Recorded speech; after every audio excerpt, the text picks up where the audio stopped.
आप सभी का एक बार पुनः स्वागत है फिजिक्स इट्स इजी में। हम लोग बात कर रहे हैं कक्षा 12 के अध्याय 3 विद्युत धारा का चुंबकीय प्रभाव। और इसका जो टॉपिक जिस पर हम आज बात करने वाले हैं वो है ऋजु रेखीय चालक के कारण से चुंबकीय क्षेत्र की तीव्रता।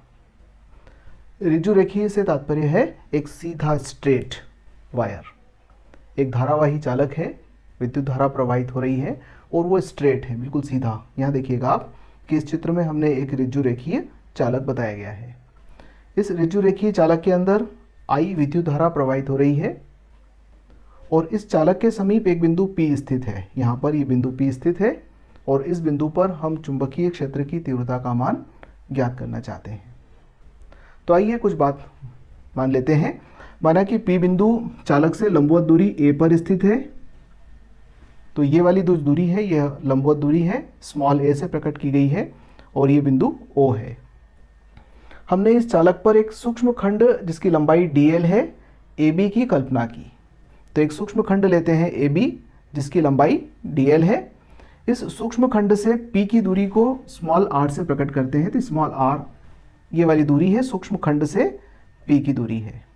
ये वाली रेखा और खंड को मिलाने वाली रेखा के बीच बनने वाला कोण फाई है, अल्पांश AB है और A सिरा और B सिरा ये जो कोण बनाता है ये d फाई है। इस तार का ये प्रथम सिरा है, प्रथम सिरा OP के साथ कोण बनाता है फाई 1 और द्वितीय सिरा Y OP के साथ कोण बनाता है फाई 2। अल्पांश चालक के साथ कोण बनाता है थीटा। हमने A बिंदु से BP पर एक लंब AN खींचा। तो ये हमारे इस चित्र का वर्णन हो गया। अब आइए हम अपनी बात को शुरू करते हैं। तो जैसा कि हमने पिछली बार बात किया था कि बायो-सेवर्ट का नियम है और बायो-सेवर्ट के नियम की सहायता से हम किसी सूक्ष्म अल्पांश के कारण से चुंबकीय क्षेत्र की तीव्रता का मान ज्ञात कर सकते हैं। बायो-सेवर्ट के अनुसार किसी अल्पांश के कारण से उत्पन्न होने वाला चुंबकीय क्षेत्र dB बराबर होता है I μ0/4 I dl sine theta बटे r वर्ग। ये हमने पिछली बार पढ़ा है।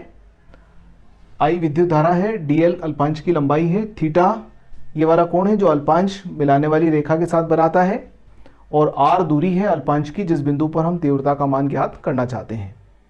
तो dB बराबर μ0/4 I dl साइन थीटा बटे r वर्ग। ये बायो-सेवर्ट के नियम से हमने समीकरण को लिखा है। अब आइए हम इसी को थोड़ा सा आगे बढ़ाते हुए जाते हैं और इसको अपने अनुरूप तैयार कर लेते हैं। तो dB बराबर देखिए हम क्या करते हैं, dB बराबर μ0/4 एज इट इज रहने दिया, I और dl वैसा ही, r वर्ग वैसा ही। और इस साइन थीटा के लिए इस छोटे से समकोण त्रिभुज में देखिएगा आप ANB एक समकोण त्रिभुज है, यह कोण है तो इसके सामने वाली भुजा आधार हुई, कोण के सामने वाली भुजा लंब हुई, ये वाली भुजा आधार है और ये वाली भुजा कर्ण है। तो साइन थीटा बराबर क्या लिखा जाएगा, साइन थीटा बराबर AN बटे AB। तो मैं यहां पर लिख देता हूं साइन थीटा बराबर AN बटे AB। और आप देखिए AB क्या है, AB dl है, तो हम इसको AB ना लिखते हुए क्या लिखना चाहेंगे, यहां पर dl लिखना चाहेंगे। तो ऐसा करने से dl कैंसिल हो गया। तो अब हमारी समीकरण बन गई है dB बराबर μ0/4 I अपॉन r वर्ग। इस r वर्ग में से एक r को अलग कर दें और AN बटे r लिख देते हैं। इस AN के साथ एक r को लिख दिया हमने, थोड़ा सा मैनेज किया। अब आप देखिए कि AN बटे r क्या है, ये AN है और ये r है और ये सूक्ष्म कोण है। तो सूक्ष्म कोण के लिए हम इसको चाप मान सकते हैं, इसको त्रिज्या मान सकते हैं। तो AN बटे r को हम d फाई से निरूपित कर दें। तो यहाँ पर अब हमारी समीकरण बन जाएगी dB बराबर μ0/4 I बटे r और ये हो जाएगा d फाई। AN बटे r की जगह पर d फाई लिखा है। अब हम इस r को भी रिप्लेस करना चाहते हैं। तो देखिए इस r को रिप्लेस करने का क्या तरीका है। इस समकोण त्रिभुज में देखें, समकोण त्रिभुज ओ पी, इस समकोण त्रिभुज में ये वाला कोण फाई है, तो हम कॉस फाई बराबर क्या लिख सकते हैं, ए बटे आर।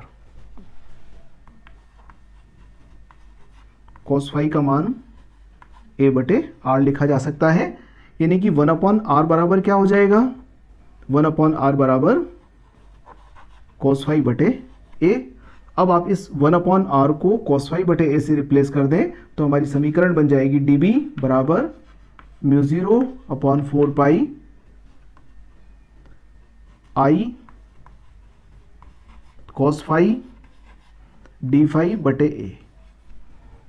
ये बायोसेवर्ट का बदला हुआ रूप है, इसमें और कुछ भी नहीं हुआ है, हमने सिर्फ इसका रूप बदल दिया है, हमने इस चित्र के अनुसार इस समीकरण को ढाल दिया है। अब इसमें आप देखिएगा कि आई धारा है, ए लंबवत दूरी है, ये दोनों तो नियत हो गए। अब हमारी समीकरण बन गई है कॉस फाई डी फाई के रूप में, मतलब एक वेरिएबल आ गया फाई, और उसी के साथ में जो डीबी में परिवर्तन होता है हमें उसकी गणना करना है। हम यदि ये चाहते हैं कि संपूर्ण तार के कारण से पी बिंदु पर कितना चुंबकीय क्षेत्र उत्पन्न होता है, तो इसके लिए इसको समाकलित कर देते हैं। तो समाकलन कर देते हैं डीबी का, तो डीबी का समाकलन करने पर μ0/4 पाई को आप बाहर लीजिएगा, I/a भी बाहर आ जाएगा और अंदर बचेगा कॉस फाई डी फाई, और समाकलन होगा -φ1 से लेकर φ2 तक। -φ1 इसलिए लिखा कि ये नीचे की ओर हम कोण को माप रहे हैं तो ऋणात्मक हुआ, और ये ऊपर की ओर माप रहे हैं तो ये धनात्मक हुआ, तो -φ1 से लेकर φ2 तक। क्योंकि हम यहाँ से ऐसे आ रहे हैं तो देखिए कोण तो ऐसे है, तो ये माइनस चिन्ह इसको प्रकट कर रहा है कि हम इस प्रकार से कोण में परिवर्तन कर रहे हैं। अब जब आप इसको हल करेंगे तो क्या आएगा, dB का समाकलन b लिखा जा सकता है, तो b बराबर μ0/4 पाई I/a, वैसा ही। और cos फाई का समाकलन हो जाएगा sin फाई -φ1 से लेकर φ2 तक, या फिर आप इसको लिखेंगे b बराबर μ0/4 पाई I/a, और sin φ2 minus sine -φ1। Sine minus theta minus sine theta है, तो ये माइनस माइनस प्लस हो जाएगा, तो अगली स्टेप हो जाएगी हमारी μ0/4 पाई I/a, और साइन φ1 को आगे लिख दें प्लस साइन φ2। ये हमारा व्यंजक है जो ऋजुरेखीय तार के कारण से उत्पन्न होने वाले चुंबकीय क्षेत्र की तीव्रता को प्रकट करता है। अब कुछ विशेष स्थिति में बात कर लेते हैं कि यदि तार की लंबाई अनंत हो,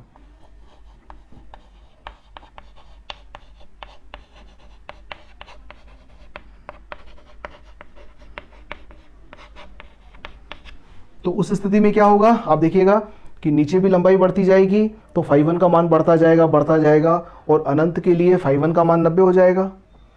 इसी प्रकार से ऊपर जब लंबाई बढ़ेगी तो ये ऊपर की ओर बढ़ेगा और φ2 का मान भी बढ़ना शुरू होगा, होते होते 90 हो जाएगा।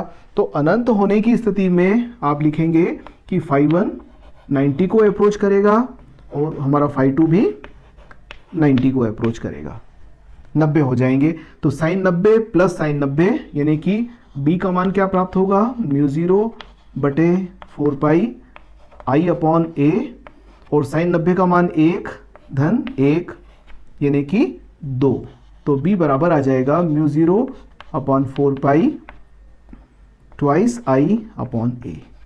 तो ये अनंत लंबाई के ऋजुरेखीय तार के कारण से मध्य स्थिति में, तार की मध्य स्थिति में कि ऊपर भी अनंत लंबाई है नीचे भी अनंत लंबाई है, तो कितना चुंबकीय क्षेत्र होगा, तो चुंबकीय क्षेत्र का मान μ0/4 पाई ट्वाइस I/a होगा। इसके द्वारा हम इसकी गणना कर सकते हैं।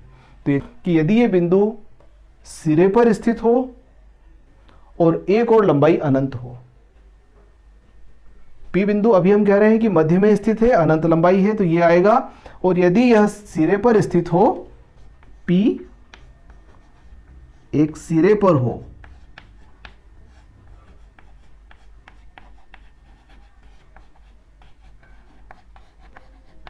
तो ऐसी स्थिति में क्या होगा यदि नीचे होगा तो phi 1 का मान 0 होगा और phi 2 का मान 90 होगा, और ऊपर होगा तो phi 1 का मान 90 होगा और phi 2 का मान 0 होगा। तो एक साइन 0 हो जाएगा और एक साइन 90 हो जाएगा, तो इसका मतलब 0 धन 1 या 1 धन 0 एक ही आएगा। तो आप b का मान क्या लिख पाएंगे, μ0 बटे 4 पाई I अपॉन a। तो यदि P बिंदु अनंत लंबाई के त्रिज्यरेखीय तार के एक सिरे पर स्थित है तो चुंबकीय क्षेत्र का मान ये होगा। यदि P बिंदु अनंत लंबाई के ऋजुरेखीय तार के मध्य में स्थित है तो चुंबकीय क्षेत्र का मान ये होगा। और यदि ऋजुरेखीय तार जो है वो फाइनाइट लेंथ का है, यानी कि एक निश्चित लंबाई का है, जिसके सिरों से बनने वाले कोण phi 1 तथा phi 2 हैं, तो चुंबकीय क्षेत्र की तीव्रता का मान b इस सूत्र के द्वारा ज्ञात किया जाएगा। धन्यवाद।